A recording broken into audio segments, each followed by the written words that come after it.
Braveheart Workshops, inspiring connection. Restore, renew, and reconnect in community. Live well, laugh often, love much. Join our online connection circles.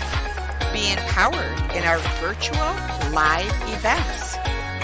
Be a guest on our podcast shows. Hire us or be hired for speaking engagements. Enhance hope, health, and healing in your lives. Creating global connections. The Connection Show, sponsored by Braveheart Workshops, live with Jill Reynolds. The Connection Show, inspiring hope, health, and healing. Welcome, sponsored by Braveheart Workshops, live with Jill Reynolds. And joining me today is Michael Weitzman. Welcome to the show, Michael. Thanks for having me. And where are you coming in from today, Michael? People say where I'm from. I always say I'm from my mother, but I could be a test tube baby. We don't know who my mother is. No, I'm coming from Westchester, New York. Westchester, New York. And I'm hoping I'm saying your last name right. Is it Weitzman? It's Weitzman. Weitzman. Okay. Oh, Weitzman. Weitzman. Yes. Thank you very much. So what I'd love to do at this time is introduce Michael and read his bio. So Michael Weitzman is a professional mental health, educational, motivational, humorous speaker, performer, keynote advocate, and a stand-up comedian. He has his own workshop presentation called The Three Amigos of Mental Health. He shares his own mental health story from discovery to recovery and recovery to discovery everywhere. He's a certified peer support specialist and has taken his 40 years of suffering in silence with his own mental illness, and he's pursued recovery. With almost 6 years in recovery, he's created Recovery to Discovery and many types of wellness tools, using humor as his most significant tool to help and improve everyone's quality of life.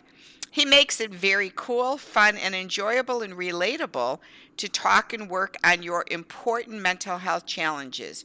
He's appeared on various media platforms, including TV, radio, podcasts, and video shows. Michael starred in his own Mental Health Goalcast video that has received over 1 million views. He's written several articles in addition to his own book called The Three Amigos of Mental Health, and he maintains his own YouTube channel. And he's presented his comedy on Stand Up for Mental Health numerous times throughout the globe. So thanks so much, Michael, for joining us. You're welcome. You do a few things in your life, huh? Yeah, just a couple things. Couple things in your spare time, right? Yep. Well, Michael, on the Connection Show, we take our show a little bit different than most shows that people get interviewed on, because we believe on the Connection Show that connecting the dots of our story in life can be impactful and help those when they're listening to find the similarities in our guest speaker stories with the similarities in the audience's stories, and look at that versus the differences that some of us look at.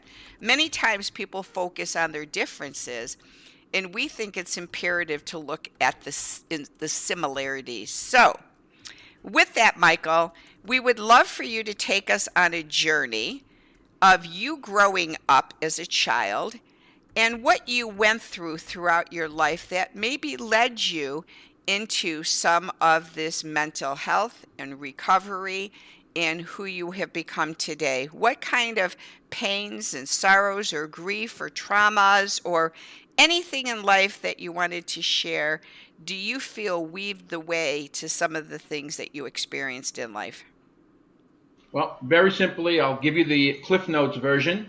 Very simply, it really all started when I was about 5 years old. At 5 years old, I used to stutter. and I used to have problems with THs and lisps. I used to have a lisp. And at the age of 5, kids can be pretty mean. And I went through a little trauma when people made fun of me because of my speech. Eventually went to a speech pathologist, even in my elementary school, and that finally went away. So that little trauma of dealing with this anxiety, even at the age of 5, went away, and I had a normal childhood. Everything was basically fine, no problems, wasn't having any mental illness that I thought of. Did have it at 5, but since then it was fine until I got to the age of 16. And when you're 16, that's when you go for your road test. And that's what I did at the age of 16. Unfortunately, I failed my road test 1, no, 2, no. I failed my road test 3 different times. Now, when you're 16 years old and you're in high school, there's a lot of parties going on and you're socializing with all your friends. And what do you think they keep asking me? Did you pass your road test? And what car do you drive? And I felt like a loser. Couldn't even pass my road test. Was suffering so much with this trauma of not doing well in taking tests, which I'll get into, but the most important thing, I couldn't pass my road test. So I stayed away from parties. I had to isolate myself because I don't want the same question answered over and over again. So I started to suffer in silence with my mental illness, big time at the age of 16. That's when the mental illness started. Thank God I passed my 4th time, and that went away a little bit, but still was having problems taking tests in high school, and then went to college. Well, college was okay. I was able to get by in college, and then finally, thank God I graduated. And then after college, I couldn't find a decent job. The depression, again, was there. Now, my parents knew that they knew something was going on, but they did not know it was pinpoint about mental illness or mental health challenges that I was going through. But they knew something was going on. Thank God I had them in my life. So after that, and then after 6 years of struggling, trying to find a good job after college, all my friends were getting great jobs, but except me, the one that didn't have the self-esteem, or the one felt like a loser and suffering in silence with my mental health condition. Until finally I got a job in the mortgage industry. And then I was going to get fired after 6 months, but my manager had a heart attack and he left and someone took over, and I just said, I'm going to show you. And I just really worked hard and I dominated in the mortgage industry. And I was in the industry for over 20 years, made tons and tons of money. But let me tell you something, Jill. Even if you make a lot of money, should you also suffer with any type of mental health conditions? The answer was yes, because I was commission based and my income could go up and down. So I had those moments, and then eventually I had children. I got married first, obviously, and then I had children and had all of this going on, but I was making lots of money. But the money was my antidepressant. I still was suffering in silence on and off, and I did not go and get help for my mental health condition. And I call it, from my good friend Dr. Rob Kelly, a mental injury. I don't like using the word illness, but I was suffering in silence, and this went on even though I was married, 2 kids. I had an unsupportive, unloving wife that didn't believe I was sick, didn't believe I had a mental illness. And then finally, Jill, I finally came out of the mental health closet after 25 years of suffering in silence, and I call it, I went on the triangle. What the triangle is, the psychiatrist, the meds, and the talker. My talker was a therapist, and that finally got me to at least work on my recovery, and that's what I did. My ex would say, or my wife at the time, if you go get help and take medicine, I will divorce you. Very Wow. supportive. Very Wow. supportive, Jill. So with verbal abuse. So I had to deal with that with my mental illness, my mental health condition, and that was for 25 years. And I was suffering, which people have been doing now for over a year with the pandemic. Isolation is one of my biggest things that I went through with my mental health condition. I also went through fear, worry, anxiety. How am I going to pay for my family? How am I going to support my wife, my kids? All these times during the 25 years in suffering in silence, and then added the other 15 years that I was on the triangle. And they're all good. The psychiatrist, the meds, the talker. That was 40 years of all those times. During all those times of 40 years, I was in a psychiatric hospital 6 times, 22 ECT treatments. That's when they shock your brain. I was in 4 outpatient units. This is from basically from 2005 to 2014. So from 99 to 2014. Also had shingles on my face twice in 9 months. Very painful and very weird that you would get it twice. A lot of worry, a lot of anxiety, a lot of stress. So that was going on for such a long time. And of course, January 8th, 2000 in January 2nd, 2008, this is when I took my gloves. I'm not going to tell you how or what I did, but I tried to take my life. I was unfortunately unsuccessful. It was really a cry for help to get well, and I couldn't get and stay mentally well. So that was really all the stuff in a nutshell of what was going on for those 40 years of suffering in silence, and then the other 15 years of suffering and suffering, but I couldn't get and stay mentally well. I had my parents as my support staff. I went to support groups, different bipolar, depression support groups to try to get well.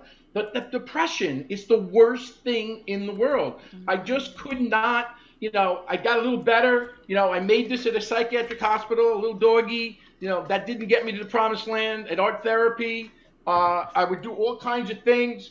I call it, I couldn't find the right combination. So for those 40 years, I went through different psychiatrists, different meds, and different types of therapists. I couldn't find the right good one. And as the Lay's Potato Chip Syndrome Award, I call it, what's the slogan? You just can't have just one type of medicine, one type of psychiatrist, or one type of therapist. It took a long time to find the right combination. 40 years. Yep. To find that right combination. Yep. I totally agree with you. Totally agree with you. And I too, Michael, have struggled over the years with trauma and all kinds of disorders, drug addiction, alcohol, codependency, eating disorders, physical, emotional, sexual abuse, you name it all. And I've had 39 years of recovery now of everything. And I learned it, I'm a very resilient person. And I learned how to create my own recovery protocol team. And, sometimes, and it's so funny, Michael, because at times, you'd see a therapist, and if they found out you were seeing another one, they would say, oh, you can't see 2 of us at the same time. And I looked at him and thought, this isn't going to work because I can see 10 if I want. You're not going to tell me that I can only see you because you're not the catch-all. And so there were times that I would have 2, maybe 3 therapists at a time that did different modalities of therapy. And I utilized, after being in treatment, I was in a psychiatric hospital once. Then I was in a codependency treatment center for 30 days in 1992 when insurance used to pay for it. Yeah. And then I've been in treatment centers 5 times for eating disorders. So I, too, have gone down that path of healing and hope and health. And I find that when you're resilient and you're willing to go to any length to get well, you will get well. And no matter what anybody says, and there are some amazing modalities for mental health today that weren't available years ago. And my go-to, Michael, has been, and probably my lifesaver, has been Internal Family Systems that was created by Dick Schwartz and is now in the DSM books, diagnostic books for mental health, is one of the most effective modalities to heal anxiety depressive disorders. And it's been my lifesaver, and I still meet with a therapist once a week and do my internal family systems and mix it up with some EMDR. And so I think the modalities and the training and what you put together for your own personal treatment team can bring about so much healing. So with that, let's continue on. So you're doing all of this recovery. You've set yourself free from this marriage of control that wanted to tell you what you had to do in order to be married. And then which direction, your success in mortgage, and then which direction took off then for you to go to where you're at now? Well, just to go back for a second, it's the 40 years of suffering and suffering in silence. And at that point, on October 16th, 2014, I was very sick. And I got sick months before that. Someone named, I'm going to give you the name and you'll know the name, on August 11th, 2014, I'll remember that day the rest of my life. Just an amazing guy named Robin Williams. I call it Lewy body dementia took Robin Williams' life. I do not say someone committed suicide. Suicide took someone's life. Suicide almost took my life. So Robin Williams did what he did. I got even more sick, more depressed, bipolar depression, whatever you want to call it, anxiety, and then because I really believe I love this guy, what he did regarding using humor. So I went in on October 16th, 2014 to my 6th psychiatric hospital stay. 6-1. So I have 5 over you. And the thing is that something happened. You can call it a divine intervention, divine moment, an aha moment. That while I was in that psychiatric hospital, I said to myself on October 16, 2014, this time I'm going to get out and I'm going to get and stay mentally well. And while I was in a psychiatric hospital, just like in the movie Patch Adam, which I recommend people to watch, I came up with the 3 Amigos of Mental Health. I said, I want to put together a workshop, presentation, telling my story, but also how I was able to get and stay mentally well. So while I was doing that, I came up with things called bipolar mint gum, not making fun, having fun with your mental health, having stuff like mental joy instead of almond joy. Again, have fun. And I came up with bipolar no longer. Before, I used to call myself bipolar. I used to be my diagnosis. I am not my diagnosis, and I never will be my diagnosis. That's why I tell people you aren't who you are with your diagnosis. You have strengths inside your body just because you're suffering with something that just happens to be mental. And I tell people... Yeah, and you know what's funny you say that is I started laughing when you said that because on one of my eating disorder treatments while I was meeting with Dr. Q, my psychiatrist, who I just adored, I looked at him and I said, and he was very reflective. He was a very quiet man who'd sit back and listen very quietly, passively. And one day I said, Dr. Q, like I've been here for a while. I was in treatment for 3 months. I said, what would you say my diagnosis is? Like, you know, am I bipolar? Do I have borderline personality disorder? Do I have anxiety depressive? What do I have? And he looked at me and sat back, Michael, and said, He says, I think I would classify you, Jill, as having unique personality disorder. There's no one like you. And to this day, I get goosebumps because it was such an amazing healing diagnosis to me that I'm just who I am. You're unique, Jill. And why do you need a label? Do you need to be labeled so that you feel like then you could use that label to explain to people who you are? And I was like, so from that point on, I tell people I have unique personality disorder. Yeah, well, that's one of the things.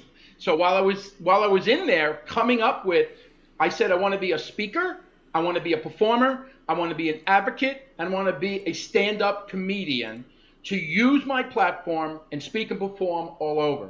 So when I got out of my psychiatric hospital on October 29, 2014, I have not looked back. But the question you should ask is, what was it this time, after you suffered in silence for all those 40 years, that finally got you to get and stay mentally well? And it was all of the wellness tools from the Wellness Toolbox. An example, I was still on medicine, still seeing a psychiatrist, and still seeing a therapist. But finally, I found the right psychiatrist, the right therapist, and was on the right medicine finally after 40 years. So that helped. But then I started using using a spiritual life coach. I started using these wellness tools. I started using journaling. I started telling people to put a to-do list together if you're having a bad day, and they cross it off. It shows you're doing something. You're keeping yourself busy so that mind doesn't go off in a negative direction. So I would do things like meditation, deep breathing exercises, affirmations, creed, a prayer, God, Bible, Jesus, acupuncture, hypnosis, walks on the beach, aromatherapy, inspirational and motivational movies, and then things like Deepak Chopra, self-improvement tapes like Wayne Dyer. These are the things that got me to stay mentally well for now almost over 6.5 years. And I'm still doing them now. I'm doing affirmations. I mean, you can find something inside of you that you want to stop doing. Like mine was worry. So I come to an affirmation. I've been saying it in my shower for 6.5 years. Stop worrying as much as you can so you can become a much healthier man. You know what? I don't care how corny it is. It became reality. It became a wellness tool. Wellness tool. I'm Jewish. I believe in Jesus.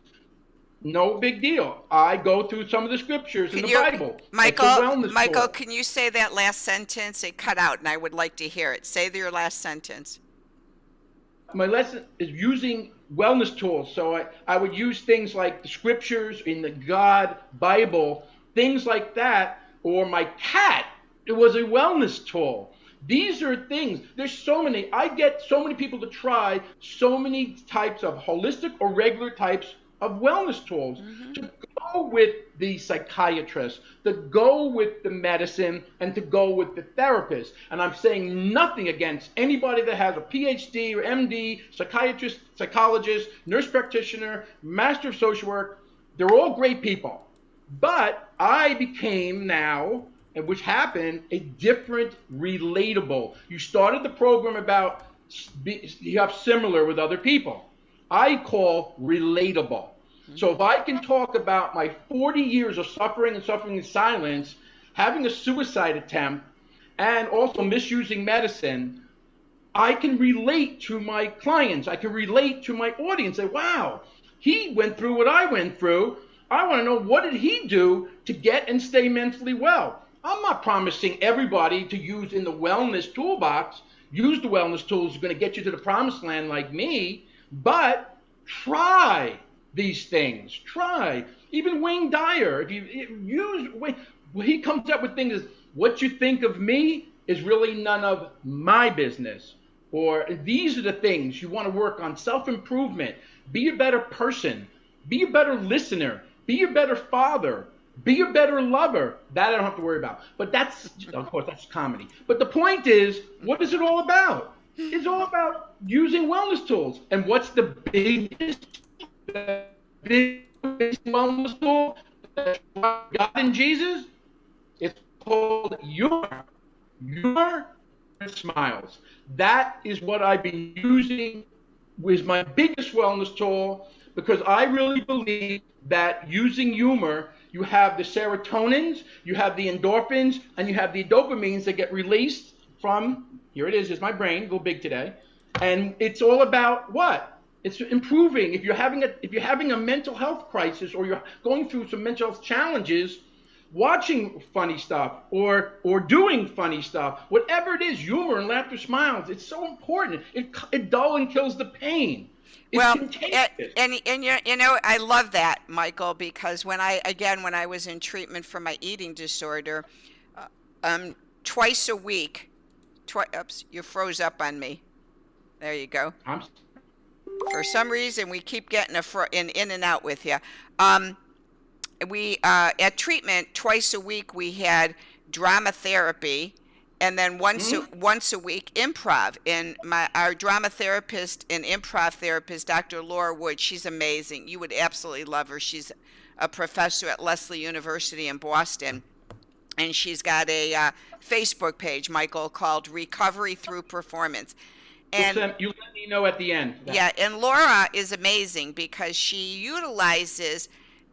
one of the best trauma therapists I've ever met in my entire life. And she'll take the heaviness of helping people to heal and get that trauma out of their body. It's called embodiment work. She helps you get that trauma out of your body, and then she'll, throughout the weekends of these burden release events that her and I used to do pre-pandemic, we then would end our sessions in the evening or beginning in the morning with some improv comedy. And, you know, to this day, I still love doing my hitchhiking improv because I just, you know, and actually they just opened up in Branson, Missouri, an improv theater, and but you have to put a video together, and I almost was going to put a video together because let me know about that as well. I love it. I love improv. I love it. I love it. I love it.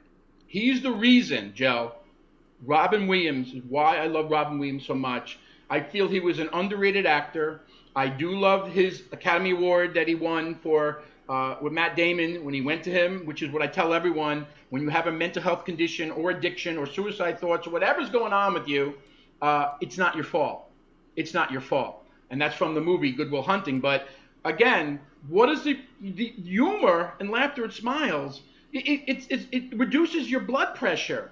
It's also for intention. Now, if you're looking for a job, if you do an appropriate type of joke that's appropriate, it's good for that, and it really relaxes the body. There's so many things that I go into. So I go into a whole routine when I do my workshop. It makes you feel so much better, and it also increases productivity. This is another thing I want to do with companies and also speak my workshop at places because even Amazon has 1 out of 4 people work for Amazon has a mental health condition.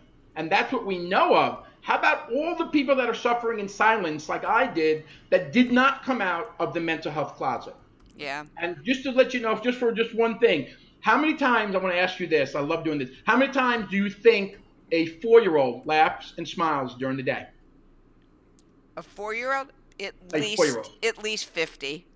Okay, 300 to 400 times a day, Jill. Yeah. Now, how many times does a 40-year-old laugh and smile during the day? 4. 3 to 13 if you're lucky. Yeah. So why? That's a good reason why I want people to try. I'm not saying you have to do these things I say. It's because they help me, but maybe they could help you. Using a little humor, using a little laughter in your life. It boosts that immune system, baby. It relaxes your body.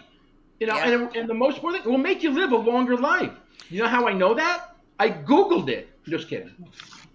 Well, and you know, it's funny you say that because, you know, I look so forward to being with my grandkids, and I even say to them, I love being around you. You make me so happy.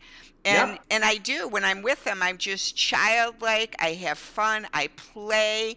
And it just makes a huge, huge difference. No. Yep. No doubt. Yeah. No, well, I'll talk to you a little bit about it off camera, but I do want to bring it up on camera just for a minute before we close, because we need to come to a hard close.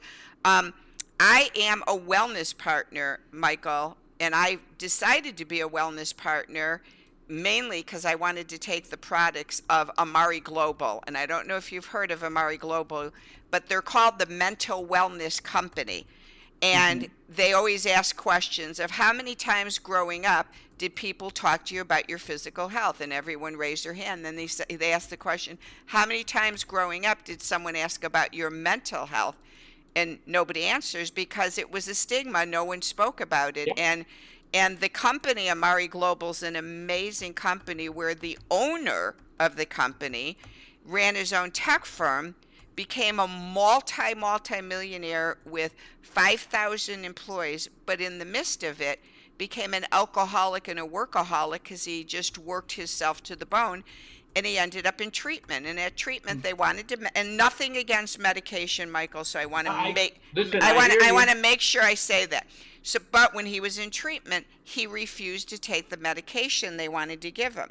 So when he got out of treatment, he said that his first thing he was going to do is sell his company, and with all the proceeds, he was going to search the globe for the best biochemist he could find to make organic nutritional nutrients that can help the brain.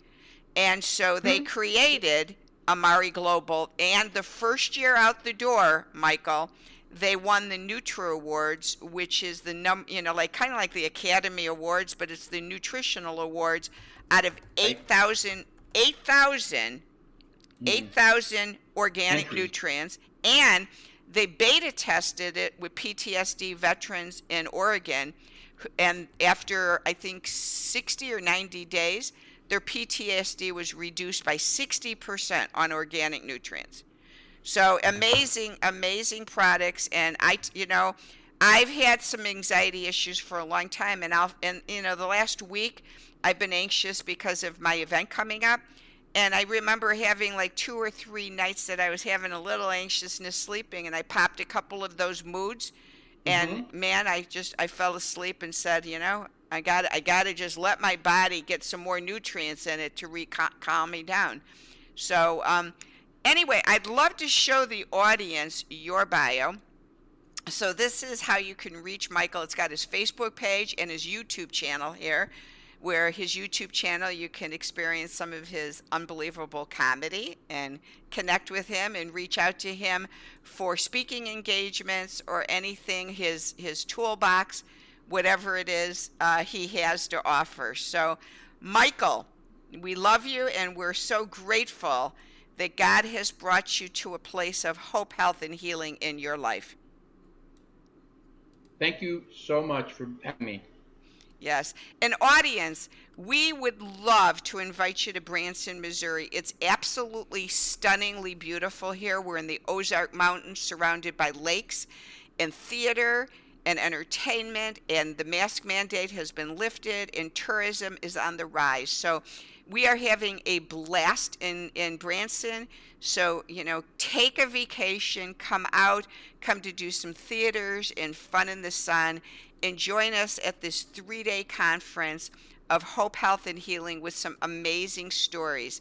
And so please go to our website at braveheartworkshops.com and register today. And Mike, I hope that you will come to Branson. We'll have so much fun together. You can come on stage and do a couple of little comedy acts while we're here. Anyway, thanks again, Michael, for joining us, and everyone have a wonderful day. Bye now.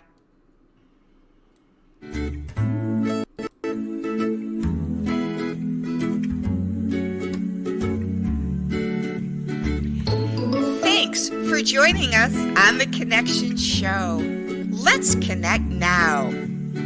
Let's restore, renew, and reconnect in community. Enhance connection in our online connection circles. A place to meet up, gather, and feel welcomed. To join us, go to braveheartworkshops.com. Click on the Books Podcast tab, and then the Connection Circles drop down. On the pop-up, join our Connection Circles Facebook group. Our circles meet from 8 to 9:30 p.m. Eastern Standard Time. Share story, topics, and laughter with men and women. To learn more about Connection Circles, go to braveheartworkshops.com. Thanks for joining us on the Connection Show, and have a great day.